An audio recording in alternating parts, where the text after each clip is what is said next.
what's up? I'm Joel Madden, and this is Artist Friendly. On this episode, I'll be talking to Australian singer-songwriter and multi-instrumentalist G-Flip. Let's go. That's my kind. I don't want no bad times. I don't want to have bad. How you doing? I'm good. We've never met, We've never met. but I feel like I know you. Oh, really? Good. I feel like I know you. I've followed you ever since I was a kid. Really? I wasn't allowed your one of your first albums for Christmas because it had mature language on it. Dirty words? Yeah. Just cuss words? Mum wouldn't let me have it. Which album? Because I don't think we said the F word a lot. Was it, I think it's self-titled or Young Young and Hopeless or self-titled? It had to be. Yeah. There wasn't a lot of early 2000s vibes. Were they strict, your parents? No, they weren't. It was like, I think like Had the sticker on it, maybe. Yeah, it had the sticker on it, and I feel like I just came home from school one day and like dropped a bomb on them, like dropped some word, and then they were like, "We need it." They were worried. Yeah, we need to rein it in. We need to rein it in. So when I was like, "I want the Good Charlotte album," it was no, not allowed it, and I was fucking. And then pissed you off. chose rock and roll as a lifestyle. Yeah, exactly. So it worked. It worked. It worked. No, my parents are real chill, but that was their one moment of trying to, rein me in, and yeah. Where in Australia you're from? Melbourne. Oh, great. Yeah. Best part. Cool place. Yeah. I visit there a lot. So I go back many, many times a year. I was back there, I think last week or the week before, and my family's all still there, and I got a place there, and I've got lots of work out in Australia. So I just do little cheeky trips, Yeah. smash out some work, see my nan and my family, and then come back here, And you live in LA, live in LA. which is great. Yeah, I love Very it. Aussie friendly. Yeah. LA is a great stepping stone into America because you can go deeper into America and really get to know the country, Yeah. which is great. But LA is very Aussie friendly. Like Aussies do well here. There's lots of Aussies out here. Very half my friends. Yeah. And Americans like Australians. We love Australians. Yeah. Have the accent, laid back, Yeah. easy going. Yeah. You guys have good coffee. We have, our the coffee. best in the world. We have great coffee, but I love just a shitty drip coffee. Yeah, like 7-Eleven coffee. Yeah. I Yeah. love a shit. Just It's shit. dirty, shitty. Even just the ones that you just add water to Yeah. on tour, just fucking add the water. That's good enough for me. Yeah. I don't need the fancy stuff. But I will say the Australians have brought good coffee to LA. There's great coffee here now. I Yeah. spent tons of time in Australia. It's weirdly my second home. Really? Where do you like going? Well, when I'm there, it's usually Sydney because that's where the work is. Yeah. Although I love Melbourne because it's the good bar culture there and music and stuff and food and Yeah. it's a different city. Yeah. So it's a great mix if you can go to Melbourne. Sydney's where I end up where I'm always working. So Yeah. and my friends, I have so many friends in Sydney. When I go to Sydney now, I don't even stay in a hotel. I stay at my friend's house every Yeah. time. Fuck yeah. And I can stay there for months. Yeah. It's a vibe. It's a whole vibe. They don't care. They're I literally, Yeah. it's weird. It's maybe it's Australian or maybe it's them or maybe it's both. But you would feel like you're wearing out your welcome at someone's house for I stayed there for 2 months one time Yeah. when I was working. Yeah. And my family came with me actually and stayed there. Oh, I love that. And it was, they have a big house, That person's big a ass legend. house. Yeah. But it's near Bondi. Oh, fuck yeah. So it's a great spot. Oh, yeah. That's a dope hookup. It's a good setup. Yeah. That's dope. Think about how much that's worth. 2 months at a hotel, that's easily In Bondi, a saving huge you house? 60 grand or it's a lot of money. They literally just open their house every time. We have family dinners, we hang out. They're very close-knit friends, but staying at a house is another level. And Yeah. how long could you have a house guest with you? I'm pretty chill. I've had people crash with me for months. Maybe it's Aussie thing. Yeah, I've had people crash with me for months, and I've crashed at people's house for months. When my first time in LA, I slept on a couch for 2 months, right in the thick of Hollywood. And because I was so Aussie and oblivious, I didn't realize that you kind of need to be safe around here. Yeah. So I was literally just walking up and down Hollywood Boulevard at nighttime. This is a little seedy. Yeah, jumping on the train going to downtown. Like, honestly, it's like no one told me like, hey, G, probably not the safest thing to do. And I was just out here just sleeping on my mate's couch, just rolling around. I was perfectly safe. Nothing happened to me, but I can't believe now I look back and I'm like, holy shit. You know the town now. Yeah, now I'm like, how did I not, I don't know, get robbed or anything, you know? Like, you know when you're young and you're just invincible? Yeah, I felt the same way when I was young. I didn't think anything happened to me. And for the most part, it didn't. Maybe we just have good energy around us. I reckon I've got angels or something. Yeah. That just like look after me, make sure shit's okay, and then protect me from crazy stuff. Still a lot of crazy shit has happened to me in my time, but like I've been pretty all right. It feels like you have. Yeah. Feels like it's just humming along nicely. Yeah. I remember when your first song the first song that really got attention, it vibrated out, was a few years ago. Yeah. It was a song called About You. Yeah. That I made in my room. Was that like 4 years ago? Yeah, about 3 or 4? Or five years ago. Feels like it's just continued to hum along. Like, yeah, it's been just like slowly building and just grinding and then figuring it out. But yeah, I think the success of that song was like, holy shit, let's go, you know? Like it kind of vibrated and went places and people discovered me, and I was just on Logic in my bedroom just fucking around making shit and but you wanted to do it. Oh yeah, I grinded extremely hard. Yeah, I did. I worked hard. Yeah, well, I was a drummer. I was a session drummer for years beforehand, so I was always touring, and I toured the States and lived on buses and just kind of grinded in that way. And then I was always doing backup vocals. I'm not vocally trained, but I was always doing backup vocals, and then I got more confident, and I always wrote my own music as like a teenager in my bedroom. Like before my parents got home, I'd run or skate home and get there before anyone was home, so I'd have the place to myself, and I'd write my little songs on guitar and piano. And then I just found confidence touring with people and playing and doing backup vocals. I kind of found my voice, and then, you know, with my sexuality, I came out. So then I just got more confident as a human being to then release my own music. So then I spent a year grinding and like making connections in the industry, getting everyone's fucking emails. I made a whole Excel spreadsheet of everyone in the music industry in Australia. Then I had my dream team list of who I wanted, my publicist, my manager, my booking agent. That's dope. Made a hit list, and then I spent a year making as many songs as I could, and then made a short list of the 10, made a secret SoundCloud account, and then hit up everyone on those lists. And then people listened to my demos and people liked them, and then I uploaded that song About You online, and then overnight it blew the fuck up, and I was just in my bedroom like, yeah, because it's good. Thanks. And that's the thing about good art. If you are creative and talented and you work hard, you can be successful with whatever's available to you at the time, which was that. Yeah. There's something in you that had to say, whether you allowed it or you took it seriously or you felt like it was like you had the stuff, something had to say like, I want that for me. I want to actually make my own music. Yeah. But also something held you back, so you went the route of like the opportunities available. I'll play drums, I'll do studio work. This is actually amazing way to hone your craft. Yeah. So I'm not mad at that path at all, right? I think that's a very honest way to become good at, you know, singing. Well, go on tour and sing background for someone.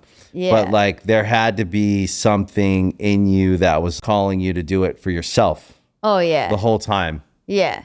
I think ever since I was little, I was always thought I'd be like an actor or as like a solo artist. Yeah. Like that was always kind of what I thought. But then I fell in love with drums, and then I was drum obsessed. Yeah. And I just loved kit. And I worked in a drum shop, and I was a drum teacher, and it was just drums, drums, drums. And then I wanted to be a session drummer. And then I found the confidence in myself to go back to that original like dream I had when I was 6. That first idea. Yeah. I always say like your first idea is probably your best idea. 100%. Also, when you're a kid and before the world, like, judges you, and then you think about what you're wearing, and like you have these innocent ideas and dreams before the world like filtrates your mind. So influences you. Yeah. So I always think like the little kid you is almost like, in a way, like your real authentic little essence of a human. It's the perfect like version of you. Yeah. Because before it's all like the files are corrupted by other people's ideas or information or their bad time or their failures. Most of the time, our perception of what's possible is given to us by someone else because of their own success or failure. Yeah. So I always say, like, even to my wife, I'm like, yo, I want to raise people who think it's possible to win. Because I was not. Yeah. So even when I won, I didn't hold it. It was like, oh, a magic trick happened to me. Yeah. Or I hit a lottery. It wasn't me. I didn't try and then succeed. Yeah. You know, I didn't put forth effort and get results. Yeah. That's actually what I did. That's how life works. It's a causality world. We put forth effort, we get back results. Yeah. And we measure them and we go, okay, now I got to do this. But when you're kind of raised in a way where nothing works out and it's kind of a hopelessness, everything seems like a magic trick. Like, oh, the stars lined up. Yeah. There is a little bit of that in life, but you have to put effort. Yeah. I believe in manifestation as well. Hard work and manifestation. Together. Yeah, together. Shit works. Because you will also see people that think they're manifesting things because they're saying it all the time, but they're not doing anything. Oh, yeah. The people on, I love the people on like Instagram story who is like another day grinding. And I'm like, you bitch, you ain't doing shit. Sometimes. You know, so I think that I just try to reinforce the idea that part of manifesting your reality and what you want out of life is actually taking steps towards it every day. 100%. Right? So even like just thinking about it, I think as well, like is another step of like manifesting and getting Obsessing there, over like it. obsessing and thinking about it. And I talk to myself in my brain all the time. Me like too. Talking to myself and like thinking about, you know, what are we doing and going through it in your head to make the actions, if you can't do it that day, to do it the next day. Yeah. Yeah. But then you had to learn the drums and you're a good drummer. I love drums. And it gives you, as a musician, there's something about that's got more, not to say if you were just a singer, it's not that I wouldn't take you seriously. Yeah. That's not it. But there's something about people who can play instruments and do it well and have spent all that time, you know, that it takes to become competent at it. Yeah. And then if you have talent and you're good at it, you still had to do the work to become competent at playing it, even if you're talented. It doesn't just come easy. Some people learn it more easily because they're more kind of inclined to do it. So they have that part of their brain. There's something about that gives you this layer that's interesting. Yeah. That other musicians go like, okay. Yeah, I love I playing. don't know, it's cool. I love playing kit, and I feel the most comfortable singing behind the drum kit. Yeah. I like it better than running around. Do you like it because you can hide a little bit? I like it because I think I'm just so comfortable there. And also it feels right in my body. When I'm running around, it's almost like my body wants to be walking and running in time. Because you know how when you're singing, my whole body, it's like it's all on a grid. While I'm singing, there's the floating melody top line of what I'm singing, but the rest of me is so regimented and like every limb is so in time. So I remember when I first started having to be a lead singer and running around while singing, it was like, oh my God, my steps aren't in time with my vocal. I've got to learn how to like have my body not be stuck to the grid. Yeah. So that was a bit weird. But I think with drumming, the thing I learnt from all those years being a session musician and like a drummer is I got to watch how a lead singer acts. Right. So I was like, while I'm behind the kit, I'm like watching all the lead singers that I'd perform with and be like, almost like taking notes on what works and what doesn't work and what crowd interaction works and what doesn't work and interaction and seeing how a front person does it, that I think I then felt super comfortable my first show when I had to be like, all right, I'm going to take the mic now off the kit and I'm going to be a front person. So I think that all helped. 100% it did. It's hours, it's hundreds and thousands of hours of information. Yeah. It's like going to school. Yeah. It's really important. I played a lot of gigs, man. Yeah, and you probably haven't actually done all the accounting. So if you were in school, right? Because it's very hard to say, okay, go to college for music, even though there are some great music programs out there. Yeah. So you're going to spend X number of hours over that 4 years learning about the thing that you want to do. In concept, that works, and it does I believe it does for some people.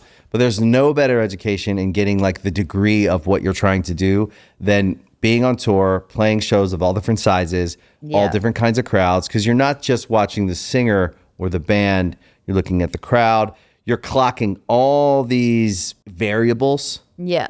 And like your brain is doing all the work. So you may not even realize it at the time that you're doing like that you're gathering research and information 100%. To make decisions on how you want to do it. Yeah. But that's the best education and the best process, I think, any person who actually wants to do music, especially live performance as an art form and as a business, then a couple years on the road with people that are actually doing it. Couple of years on the road, shitty venues. Yeah. Shitty fallback monitors, fucking shifting schedule. There's so many variables about how that thing happens. Yeah. That you don't even clock. You don't account for it. Yeah. But you're aware of it if I told you. Like, oh, set times pushed back because of this, and why. You go, oh, got it. Someone who's never done it before, really, what does that mean? Yeah. Right? But it's a real thing. It's and then 100%. If you had to go to Broadway and then apply all that information to an art form, like let's say, because I always think about this, like the institutional side of the world that decides what things are worth, control markets, actually like how the world functions. A big side of it is these kind of institutional organizations of people and places and things, what they value. They wouldn't necessarily value rock and roll as a serious business and craft, although they do when it gets to a certain level. But let's say you went to something like respectable, like Broadway. Yeah.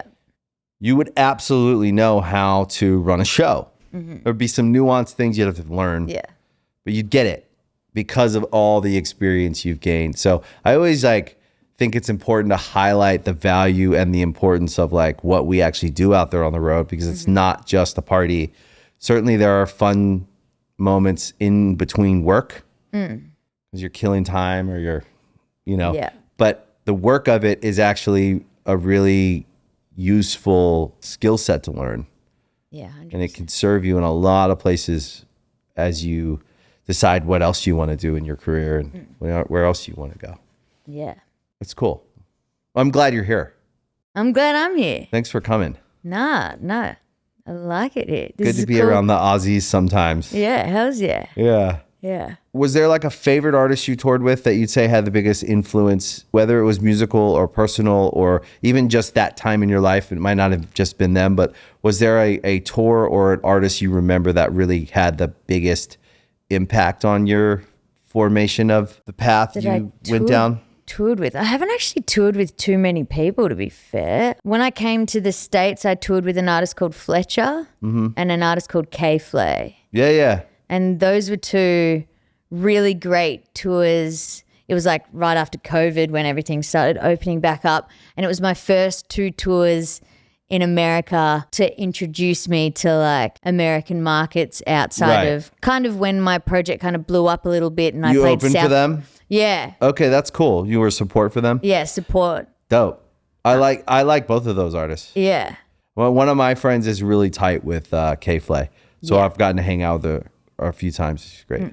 Awesome. Yeah, she's great. Yeah. So those are really fun tours, and also it was just fun seeing different places in the States because States is fucking funny. Wild. You go 1 hour one way and fucking everyone's dressing and talking different and eating different foods and like real passionate about sports. And yeah, it's good. I've been learning American sports. Been getting into it. Any faves? So I really like NFL. I followed the whole last season. Yeah, it's the best. Sunday football. The greatest sport in the world, NFL football. Yeah. American football is exciting. It's fast. I got into it. Yeah. I watched so many games. Do you have a favorite team? So I don't really have a team. That's fine. But I have teams that I like. And then there's my wife, her family. They live in Missouri, so they go for Kansas City. Okay, that's fine. Which I'm also like, hell's yeah. But then I don't want people to think I've just jumped on the bandwagon. You know what I mean? It's acceptable. Because it's a family. It's a family team. Yeah. Also, I do love the Chiefs. I love the Lions. Yeah, the Lions you root for them. They're the underdogs. Yeah. I'm a Washington Commanders fan. Cool. Commanders. I grew up there. Cool. So you just like got family tradition. I think you got Eckle from Chargers. Is that right? I'm just thinking about the trade. I've been following the trade. Maybe. I hope so.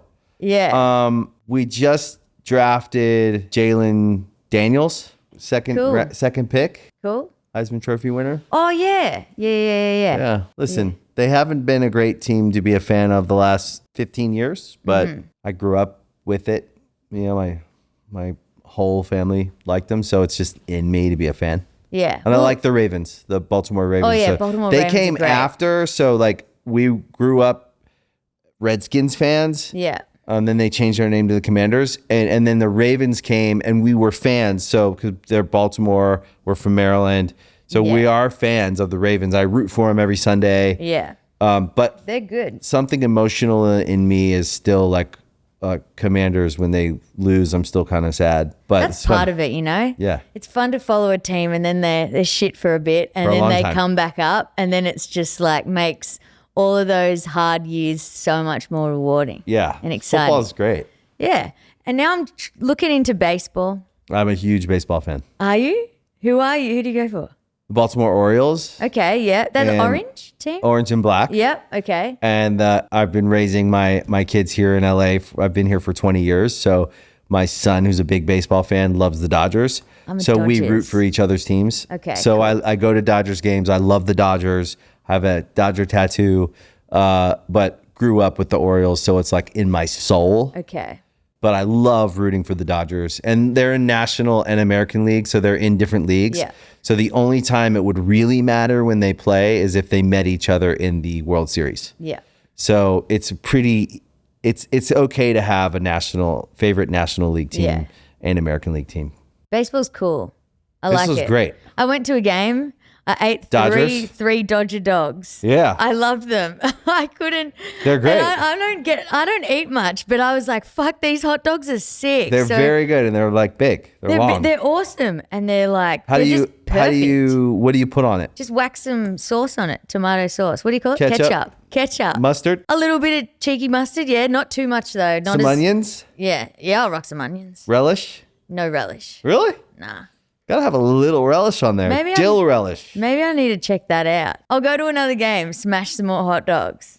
If we ever go to a game together, I want to come with you. Never know. I will prepare the perfect hot dog. Dodger dog vibe. I promise you it will be one of the best things you've ever. Fuck yeah. I actually make incredible hot dogs at home. Really? My family raves about my preparation. Really? Yeah.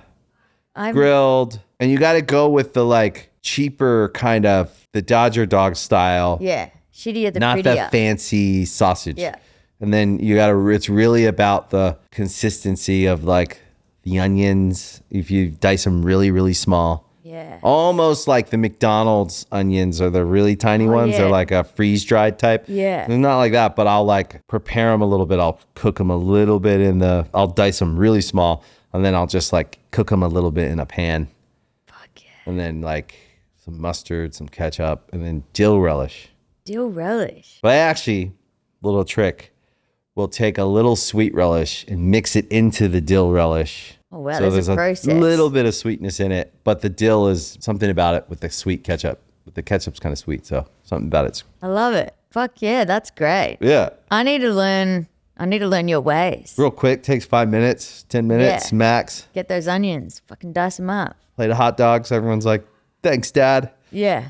It makes me feel good about myself. Yeah, vibe. Yeah. Like it. You grew up in Melbourne, or are your parents together? My parents split up when I was 17, 18. Okay, so a little bit past. Yeah. Not to say that wasn't hard. Probably hard, but like not as hard maybe as if you were like 12. I have a weird, like my parents, they split up, but it was all amicable. And then they both started dating new people and dropping each other in the car at the dates. Ah. And then now they have new partners, and they nice. go on holidays together? And and they come to my shows. They come around to all my festivals in Australia. That sounds 4 of very them. nice. Yeah, it's a dream situation. We still have Christmas together. We're friends with my parents' new partners. They both have kids, so now I've got stepbrothers, and everyone gets along. And it's honestly the most perfect situation ever, and I'm extremely, extremely lucky about that. I would bet any amount of money they are functional people. Like they really somehow they like have an ability to communicate how they're feeling to each other and respect it. I think that's where relationships go wonky and they blow up, is when one side or the other can't receive the information of like how someone feels. Yeah. And that's where the breakdowns happen, where it gets passive aggressive and all the things dysfunctional. But that sounds like super functional and like emotionally connected way to be. Yeah. I would bet you have pretty functional, emotionally intelligent relationships yourself. I feel like I do. It's pretty cool. I feel like maybe my first few relationships in life, maybe not as much so, until I really found who I was as a person and became 100% comfortable in my own skin. But after that, I feel like I have emotionally intelligent relationships with a lot of communication, and and I feel that's kind of rare though. I mean, it like takes a lot of us a lifetime. Yeah. And a lot of work to figure out. I always think the early relationships are for that. They're practice. They're like learning how to be in a relationship and learning what it even means and learning. But I don't think I really started communicating and like functioning well until a couple of years of therapy, into like probably my mid-30s. Yeah. It'd be a long time. Yeah, therapy's great. Yeah. Therapy's where it's at. Yeah. Everyone, go get therapy. Go get therapy. However you can. Yeah. It's got to be something that you enjoy, I think, even when it's not fun or painful in some spots. Most of the time, I find it's not all painful. Yeah. It's just nice to understand yourself. And yeah. so you go to therapy. Yeah. How long? How long have I gone to therapy? Yeah. Ooh, 5 years, maybe. That's good. Yeah. That's a fair amount. Yeah, 5 years. I remember my song came out and then I started kind of blowing up in Australia. I just went through this month of like intense anxiety, and I'd never experienced what anxiety was before. And I was like heart racing, awake at night, staring at the ceiling, thinking that I've gone insane, because was riddled with anxiety for over a month, and I didn't sleep. And then I was having like irrational fears, and I didn't know what the fuck was wrong with me. And then I started getting therapy and learned like what I was dealing with, and it helped me so much. And yeah. What did you realize? Like, what was it that you realized, and what did you come to with the therapist about that? Like, what was that a response to? I think it was just a response to stress and pressure on myself and no sleep and not drinking enough water and eating well.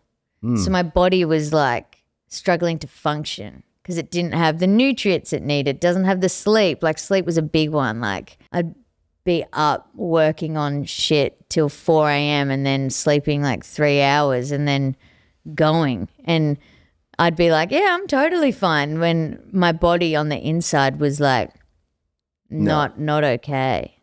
So I've learned that I need it. It's a bit of a sport too. Yeah. Like what we do.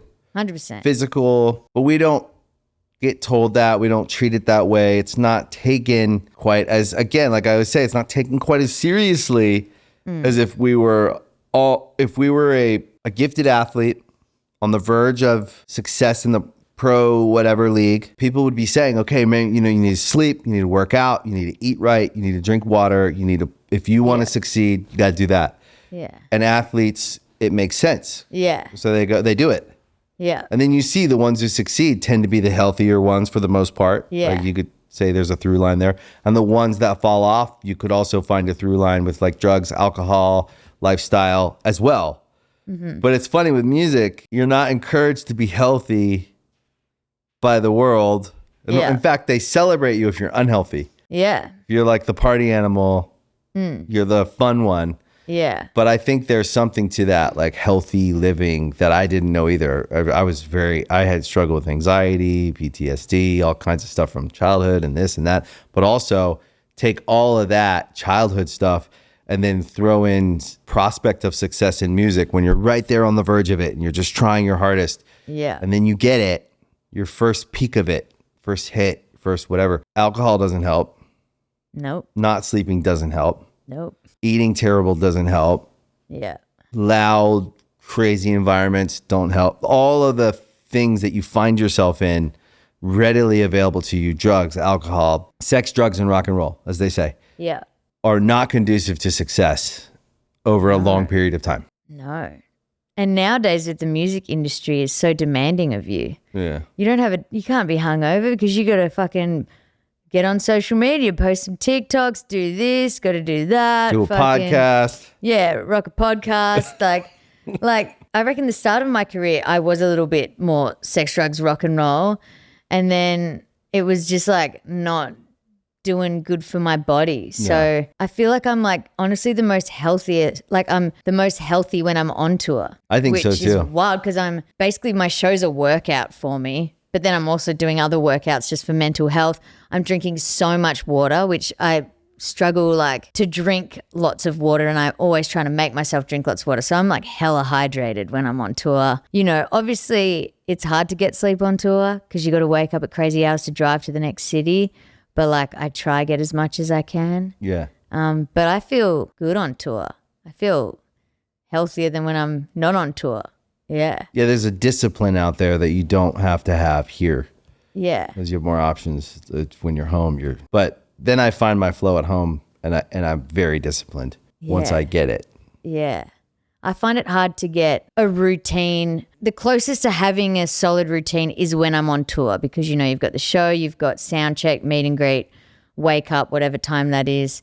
But when I'm not on tour, I really struggle to get a routine because I'm back in Australia doing some jobs, and I just flew in from London last night. So You did? so I'm on a different time zone. And then now the next few days I'm building the show for my tour that starts on Wednesday. But then, you know, got a podcast this morning. Then tomorrow I've got a meeting with like a music brand. And then, so always my routine is so fucking all over the shop. And then I think when I get on tour, I'm like, oh God, I love this. Yeah, it's Groundhog Day. It's like, even though, you know, you're waking up at different times every day, but like there's just a routine of some sort in my life rather than just kind of a bit of chaos. It's everywhere in different time zones. I'm going here and there and shit. Yeah. What were you doing in London? London, I was supporting my wife. She was over there doing a show, like Oh, cool. at the London Palladium, which was like a tell-all interview. Oh, cool. Over there. So she always comes to my shows. She's always like Yeah. #1 fan, singing every song. Yeah. So there was no chance I was missing her show. And that's the first time she's ever done one of those kind of things. That's So great. I feel the was same there. way. She always supports me. And so when she has something, especially, you know, sometimes she has something that doesn't make sense for me to go. She's like, it'll be easier if you don't come. Like, and then sometimes I can feel like she wants some support. Had a movie come out and we all went to the premiere, and we didn't have to, but I could feel like the want to, like, me and the kids to come and show her like we care about this thing. Yeah. Because she does that for all of us. Yeah. It's good when you have that kind of relationship, I think. Because entertainment relationships, when both people are doing something in and around creative and entertainment, they're not linear relationships. Every minute you're called away. You never know when something's going to come where they're like, hey, we need you to come here for a month. Yeah. And that's what you do. Yeah. It can really pull you apart if you let it. So I think you have to try and stay together as much as possible and go do as many things together as you can. Yeah. My brother his wife did a movie last year, and they were in London for 6 months, 5 or 6 months. And he went. Yeah. Because he was like, this is what we have to do. She wants to do it, and she needs her family there. Because once you get the family thing rolling, it's very hard to be away from. Yeah, 100%. Me and Chriselle, we try never do more than 2 weeks apart. Smart. So we fly to each other wherever we're at. That's kind of our limit too. Yeah. You got to have your like limit. 100%. You got to know it. Yeah. And you got to stay true to it. Yeah. Don't let anyone talk you out of it. I love scheduling and spreadsheets and shit. So I'm always like looking at my calendar and making sure that we see each other, and then I'm going, to Michelle and her assistant and making sure the days work out so that we make sure we clock in and, we're not missing too much time apart. So I like being on top of that. So it sounds good. Yeah. But I think back to your parents and the way they navigated separating from each other, I guarantee that was a huge influence on how you behave in your relationships. Because I just think my parents, it was a big mess. Yeah. And it sent me into the world with so much confusion about like how to navigate being a partner with someone. Yeah. Like figuring that out.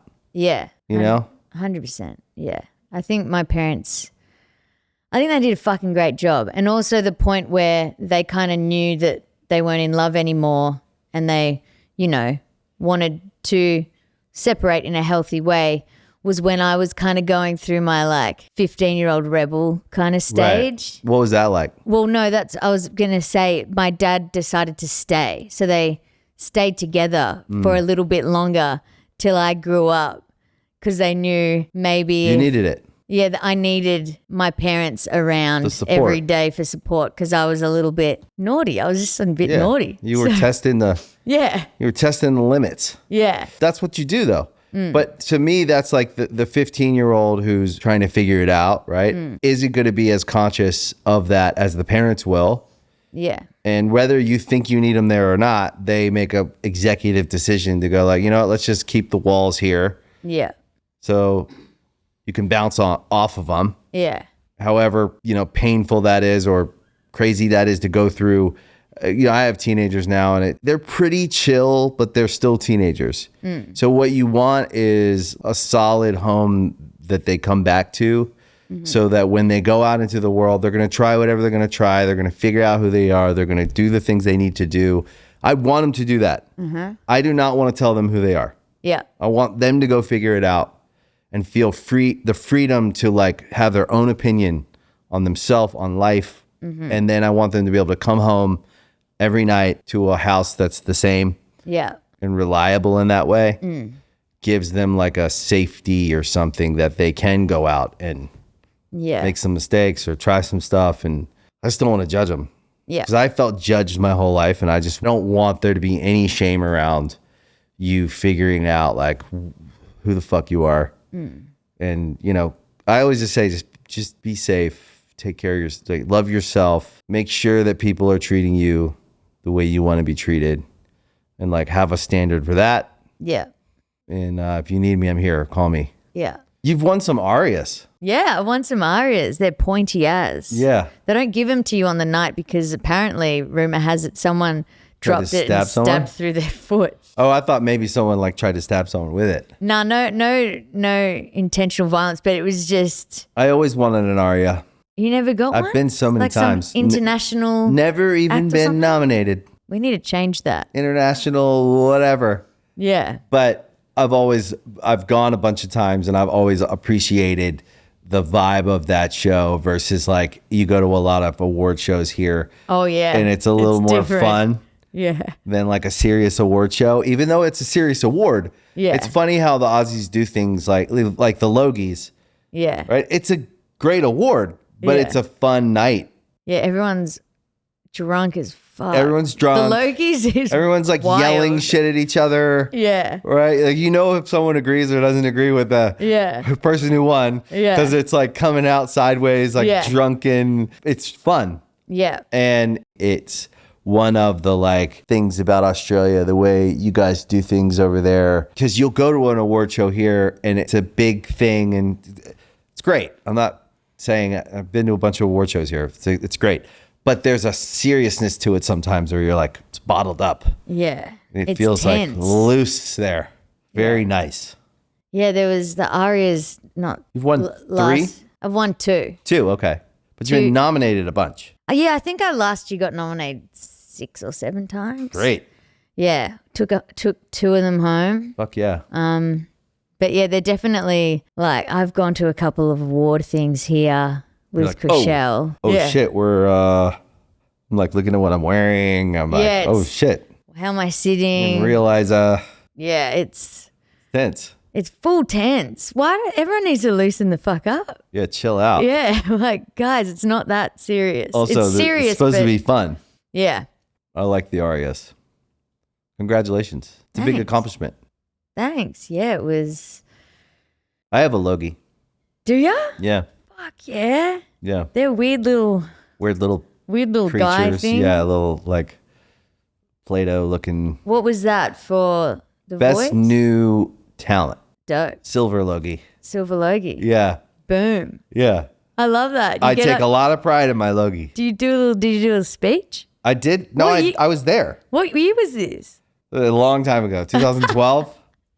I love that. 13. I don't know. I'm like sitting 12 here with years an ago. Australian Silver Logie winner. Logie winner. Holy fuck. Very prestigious. I love that. I certainly have it on my shelf of things I care about. I hope that it's dead center. It is. Is it? Yeah. That is the big one. And no one knows what it is No one except knows for what Australians. I know. So every now and then an Aussie will come and go, what the fuck?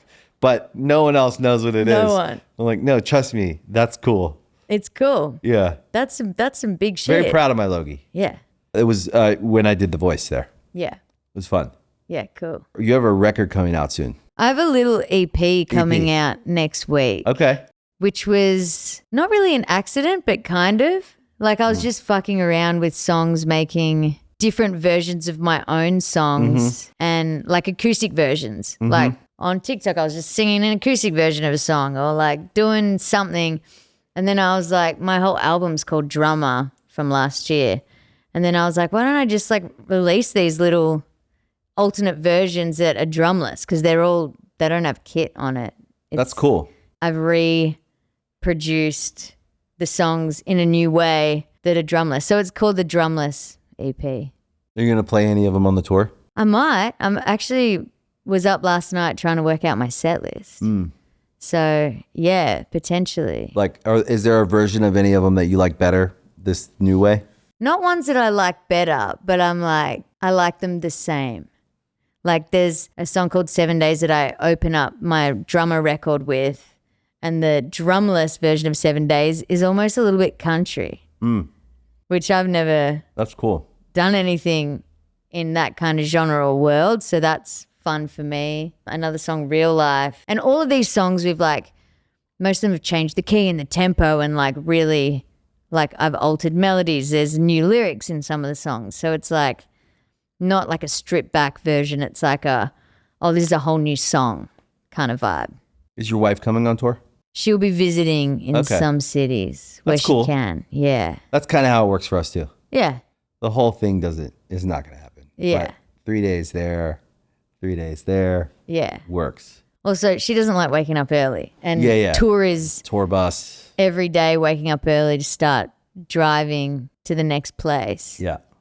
So she's just going to dip into some dates. And she's got work as well. She's filming stuff and doing things. So That's kind of how it works. yeah, it'll be cute when she comes in. The fans fucking love it. Yeah. They get psycho about it. Yeah. When they're all trying to look for her, and like soon as we know when she's walked into the building from backstage, Right. because everyone is like fucking losing their shit. That's cool. It's so cute. That's great. It's great. I don't know if they're like that about my wife. I can't tell, but I am in my heart. Yeah. I'm always happy when she can come out. Yeah. But it actually does add a little layer of like when the family's not there and you're out there, you're focused, and then once the family comes, I love it. But it adds kind of like a aspect of it that's like, it's not that it's more work. It is, but it's just you're always thinking, are they okay? Do they have everything they need? It's nice though. It's like a little break in the middle of a tour when they come out. Yeah, I love good. it. How long have you guys been married? We've been married almost 2 years. Oh, that's great. Yeah.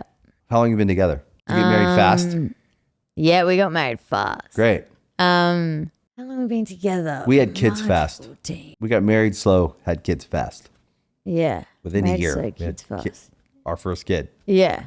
I think she was pregnant like in 6 months. Oh, crazy. And then cool. we were like, okay. Yeah. Yeah. And then we got married like 4 years later Yeah. after we had both kids. Yeah. It worked for us though. Yeah. Fuck yeah. I think we've been together like two and I was going to say 2.5, but I don't think that adds up. 2 years and 3 months or something. That's great. That is fast. Yeah. Nice. So we got married in July and we got together in March. Okay. Just got married in July, got together in March. So a couple months later we got married. Where'd you get married? Vegas. Oh, great. Yeah. I love a Vegas wedding. It was the best day of my life. Most fun time I've ever had.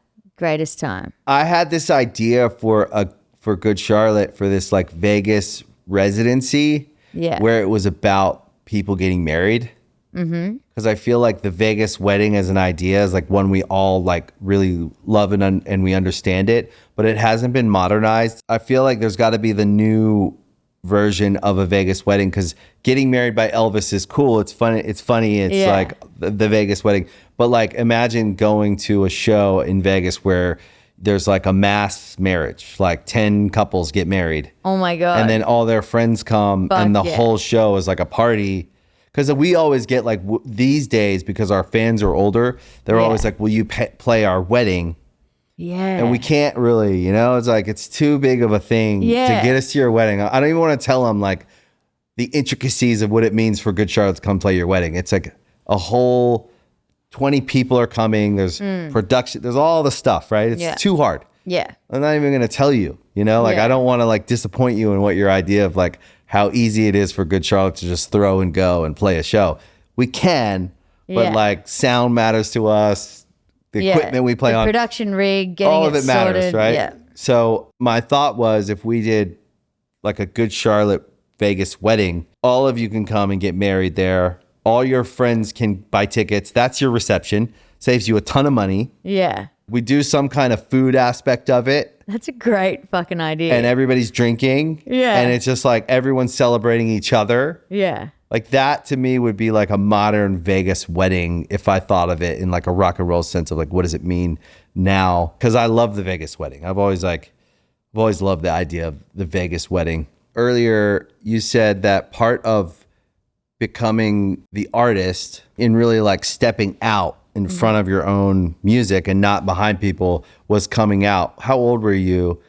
And what was that like? I feel like I always had queer feelings my whole entire life. Like my first, like really early on in my life, I thought I was a boy kind of. When I was like really young, and I just always had crushes on girls my whole life. But I grew up in a Catholic schooling system. So my primary school and my high school were Catholic, and my high school was an all-girls school. And if you were queer, you were kind of ostracized, or you were talked about or whispered about. So I always kept any sort of queer feeling to myself and just played the role of a straight person. And I had boyfriends in high school and stuff. Almost like instinctively protect your ability to move through the world you're in because of the information you're getting in real time. Yeah. So you just stuff it. Yeah. And just keep going. Yeah. Huh. And there were people around me, like I remember in like year 7 and stuff, getting a little bit bullied because people would be like, we all know you're gay, Flip, because everyone called me Flip back then because my last name's Flippo. We're like, we all know you're gay, Flip. Like, why don't you just come out already? And I'd be like, no, I'm not. I'm not gay. Yet I just had a dream about a girl that night or something, Like, I just like kept my feelings to myself and kind of in my head made myself feel like I was heterosexual and straight. I'd be like, no, I like this boy because of this reason and that reason. But really I was just kind of trying to convince myself a little bit. Yeah. It's like survival skill. Yeah. Doesn't seem fair. No, yeah. The inner thoughts that I had growing up. I wasn't the nicest to myself in my brain when it came to my sexuality and gender identity. And I ended up coming out early 20s, and then that's a long way to live that way. Yeah. It's a long time to live that way. I would imagine you probably unpacked a lot of it in therapy.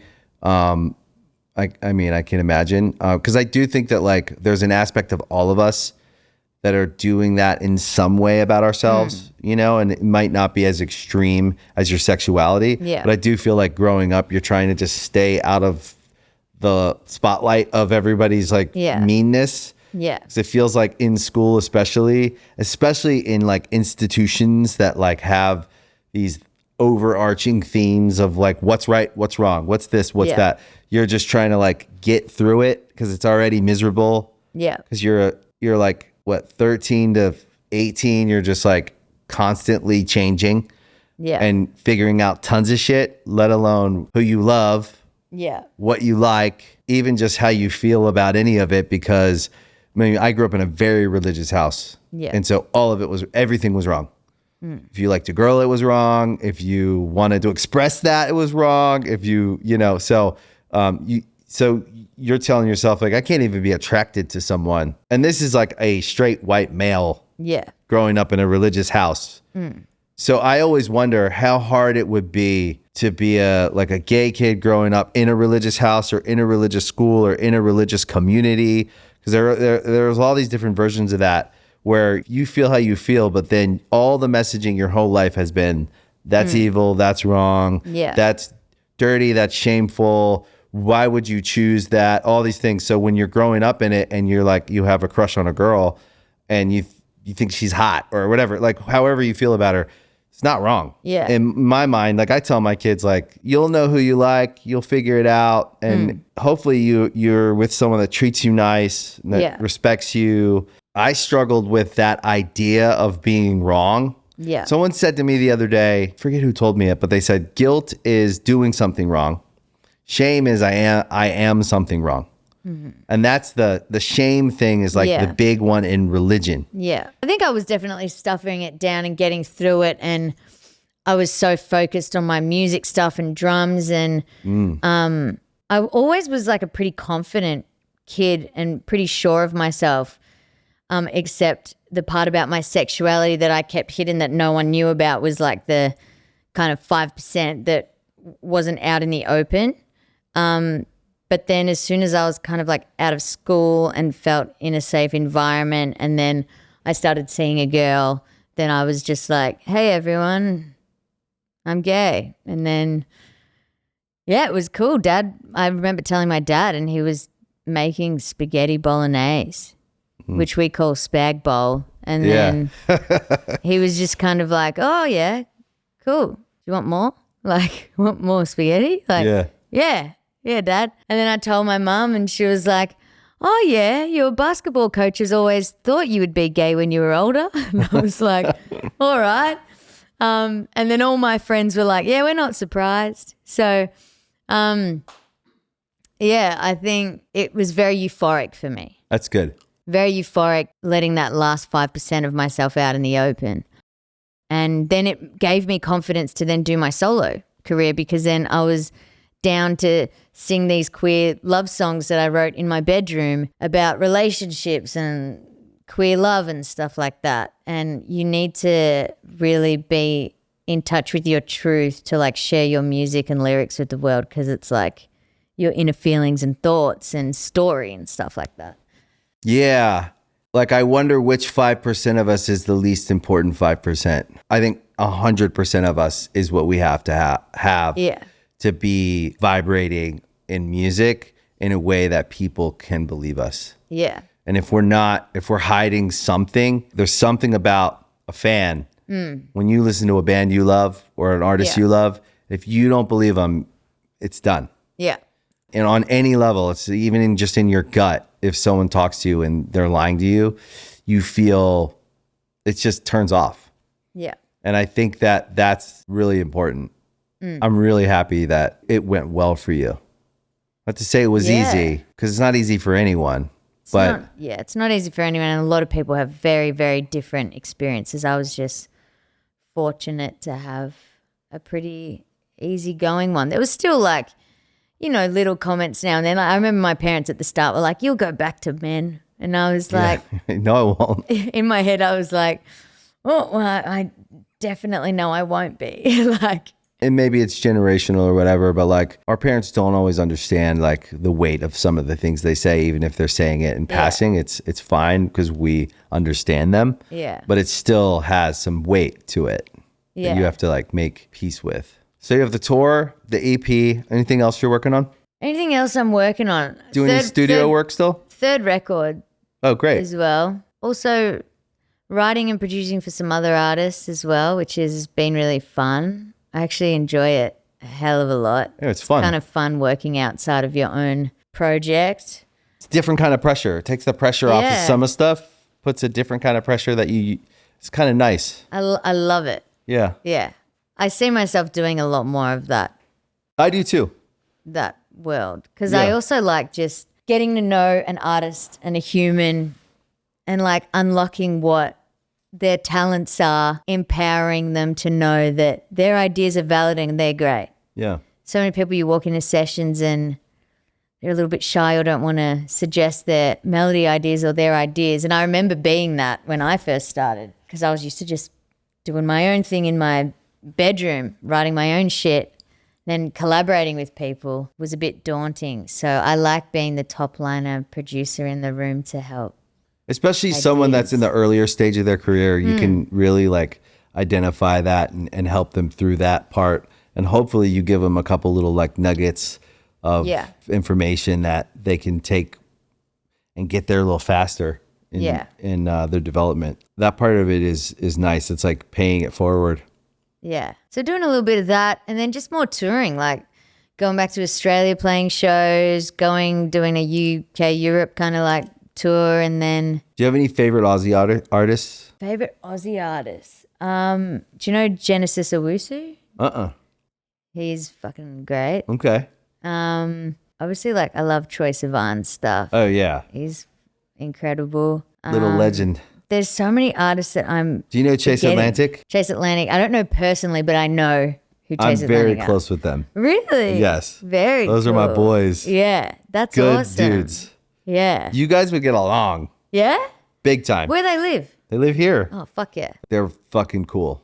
Fuck yeah. You guys would get along really well. They've lived here for a long time. They left Australia when they were like 17 or 18 and just came here and started making music. And they're really talented. They're like true Australian fashion. You guys all play every instrument. You all can do stuff. Yeah. Like you come to America and we're like, I sing. You know? I bass. Yeah. I play bass. Like they do everything. They produce everything themselves. They mix everything themselves. Yeah. And really good dudes though. Cool. You guys would get along. Yeah. I'll have to hit him up. Cool. Sick. Flip. Thanks for coming. No, thanks for having me. It's been great. Love having chats with you. Thank you. Easy. I hope you enjoyed today's episode of Artist Friendly. If you really liked it, you can follow, like, subscribe to the show anywhere you listen to podcasts, Spotify, Apple, Amazon. We appreciate your support, and we'll see you next time. Bedtime.